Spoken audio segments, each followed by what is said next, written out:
আগেকার দিনের কাজের মাসি ভার্সেস এখনকার দিনের কাজের মাসি।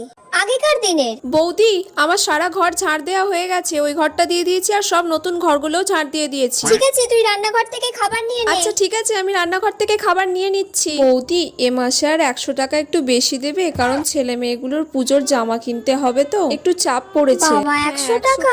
অত এখন দিতে পারবো না রে। আচ্ছা ঠিক আছে বৌদি, তাহলে তুমি আমাকে দিও এ মাসে, পরের মাসে মাইনে থেকে কেটে নিও। এখনকার দিনে বলো। তুমি আমাদের বাড়িতে কাজ করবে?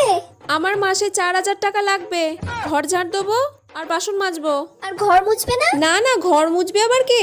পুজোর সময় শাড়ি চাই আর প্রত্যেক দিন আমার খাবার লাগবে এবেলা ওবেলা। আর আমার যদি কোনো ব্যাংকের লোন আটকে যায় তখন একটু চেয়ে নেবো, তখন একটু দিয়ে দেবেন। এগুলো যদি সব মেনে নেন তাহলে আমি কাজ করতে রাজি আছি, না হলে নয়।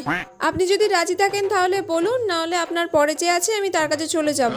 না না, ঠিক আছে, আমি রাজি। আচ্ছা ঠিক আছে বৌদি, তাহলে কাল থেকে আসবো আমি।